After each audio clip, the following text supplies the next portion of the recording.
नमस्कार, मैं मनीष कुमार। फिलहाल डुआना खेड़ा गांव में और ब्लॉक समिति के मेंबर हमारे साथ हैं वार्ड नंबर 30 से। तो बातचीत कराएं कि एक वार्ड में समस्या आ रही है और लोगों तक मिल रहे हैं, किस तरह रुझान मिल रहा है, के काम कराओगे। राम राम ताऊ जी। भाई सबसे पहले तो नमस्कार है, जय हिंद है। और आप यहाँ गांव डुआना खेड़ा में पधारने का आपका बहुत बहुत स्वागत है। बड़ी खुशी की बात हुई कि हमारे गांव में आप पत्रकार बंधु पहुँचे हैं, बड़ी अच्छी बात है। ताऊ जी, वार्ड नंबर 30 से आप ब्लॉक समिति के भावी उम्मीदवार हैं, तो सबसे पहले आप ये बताओ मतलब क्या उद्देश्य लेकर आप आए हो। देखो जी, गांव के अंदर जो विकास कार्य नहीं हो रहे सरपंचों के द्वारा या ब्लॉक समिति के द्वारा या जिला परिषद के द्वारा या कोई भी एमएलए मंत्री बनकर जाओ है, गांव के अंदर कोई विकास नहीं दिख रहा। शहरों के अंदर भी विकास नहीं, लेकिन गांव सत्तर को ऊंचा उठाने के लिए तो कोई विकास ही नहीं कर रहा। मैंने ये देखना है कि वे ब्लॉक समिति में मैं चुनाव अगर जीत जाता हूँ तो गाँव के अंदर जो विकास कराऊँगा, कहाँ अड़चन लगा है, कोई यानी कि कोई अधिकारी प्रशासनिक कोई अधिकारी है वो अड़चन लगा हुआ है, या अपनी जेब ठोकने के लिए ये मेंबर बने हैं जिला परिषद का, ब्लॉक समिति का। मैं ऐसा नहीं चाहूँगा।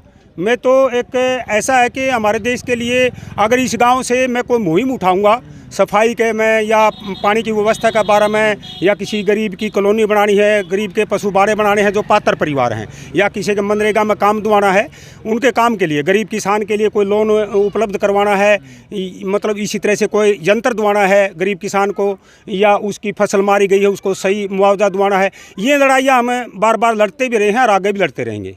देखो ताऊ जी, आपने कहा जो सरकारी स्कीम मतलब वो है जरूरतमंद लोगों को नहीं मिल पाती। आप अभी गाँव में जा रहे हो, वोट मांग रहे, सर्वे कर रहे हो, आपने देखा होगा इस तरह के परिवार मिला है जिनका सही से मकान भी नहीं है, तो किस तरह तय दिलवाओगे आप। और आपने पहले क्या लगा, पहले क्यों नहीं मिले, क्या कारण लगा जो वो आज भी मतलब वंचित रह रहे, उन्हें सरकारी जो लाभ उन्हें मिलना चाहिए था। देखो, कारण तो ऐसा है, मैं तो 2006 से लगे आया हूँ। मेरा काम एक है कि मैं तो परिवार को ऐसा छोड़ के, मैं एक मजदूर आदमी हूँ, साथ में मजदूरी भी करूँ और किराए भाड़े भी अपनी जेब से लगाऊँ हूँ, जेब का खर्चा या भूखा तिसा किसी तरह भी।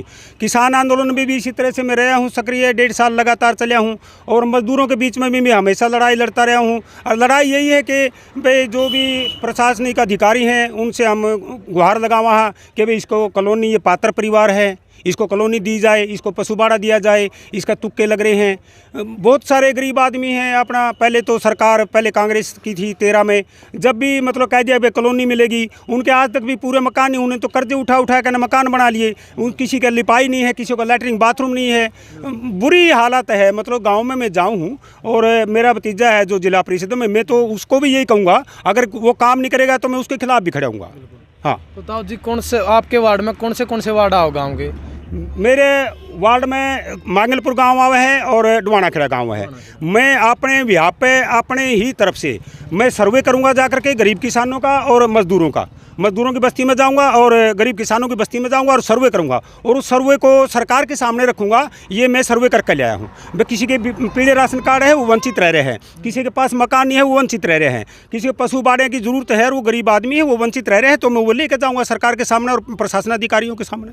तो अभी आप जा रहे हो जी, क्या क्या समस्या आपके सामने है। देखो लोग हैं बहुत ज़्यादा समस्या रखा है, आपने देखा वो परेशानी मिला है, उन्हें क्या ग्राम वोट दिया, काम तो कुछ होने नहीं मारे, क्या चीज़ भी आपने सुनने मिली होगी। तो क्या मैंने समस्या आपके सामने आई और आपने क्या सोचा कि ये समस्या जो मैं सबसे पहले कराऊंगा। तो सबसे पहले तो एक समस्या बहुत तकड़ी है। यहाँ जो आयुष्मान कार्ड का जो नारा लगा रखा है भारत के अंदर, तो भारत के अंदर मैंने देखा बहुत सारे गरीब हैं। मैं काफ़ी गाँवों में जाऊँ हूँ, वहाँ क्या है कि विकलांग हो रहे हैं, किसी का चोट फेट लग रही है काम के दौरान या खेत में काम करते हुए, या वो दिहाड़ी मजदूरी करने इधर उधर जावे है बाएं दाएं 5-7 किलोमीटर, वहाँ भी चोट फेट लग जाती है, लेकिन उसकी कोई संभाल आयुष्मान कार्ड पे नहीं होती।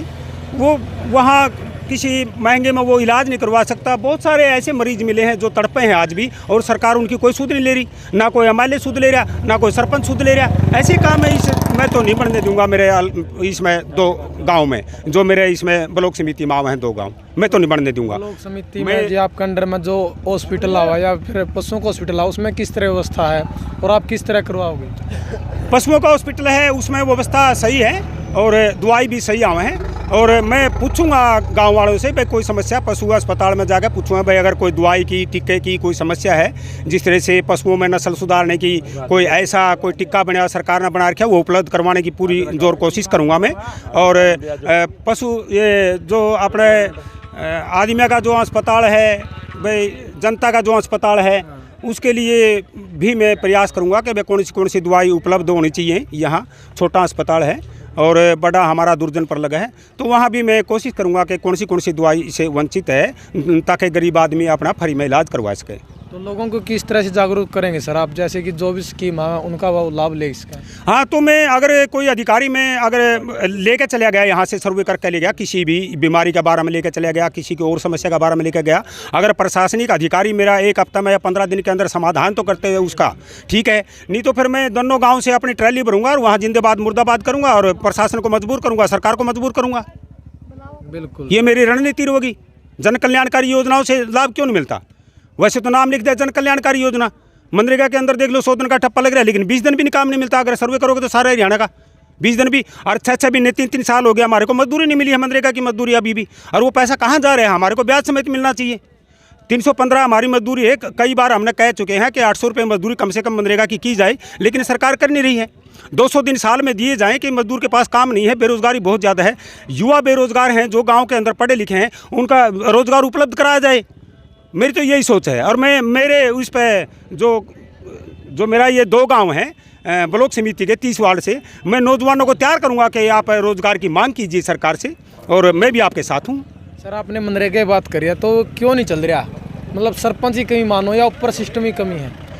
देखो, ऊपर सिस्टम की कमी तो इस तरह से है। एक सिस्टम की कमी तो सबसे बड़ी तो एक मानूंगा मैं, 98,000 का जो मतलब 73,000 करोड़ रुपये का जो सारा है भारत का मनरेगा का बजट है, इस बजट को कम से कम भी 2 लाख करोड़ रुपया कम से कम रखा जाए उसमें, क्योंकि 40-60 का अनुपात तो है, 40% तो चला जाओ है पक्का में, और कुछ ट्रैलियों का किराया वगैरह और कसी तांसड़े की मांग की वो मिलती नहीं किसी ने भी, मजदूर अभी तक तो नहीं मिली है। बेरोजगारी भत्ता भी किसी ने नहीं मिला है। 15 दिन में कहा कि बेरोजगारी भत्ता दे देंगे, अगर किसी ने काम नहीं मिला तो काम मांगने पे निकल, वो प्रावधान नहीं है। दीवारों के ऊपर बोर्ड में इतने पैसे खर्च कर दिए हैं, बोर्ड लिख दिए हर दीवार पे, सरकारी दीवार पे, कौन सी बिल्डिंग हो, सरकारी बिल्डिंग पे हर लाइन लिख रखी है कि मनरेगा में 15 दिन में काम मिलेगा, नहीं मिलेगा तो उसको बेरोजगारी भत्ता दिया जाएगा। वो अभी तक नहीं मिला है।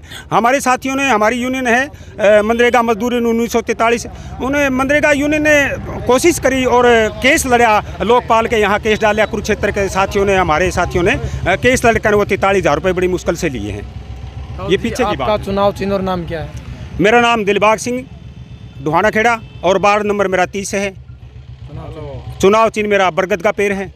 हाँ, और सभी ग्राम वासियों से, गांव ढुहाना खेड़ा और मंगल पर गांव से मैं हाथ जोड़ करके विनती करता हूं सभी साथियों को कि ऐसे ही उम्मीदवार आप दंगल में लेके आइयो जो अपने गांव का विकास, अपने देश का विकास करवा सके। बहुत बहुत धन्यवाद ताऊ जी।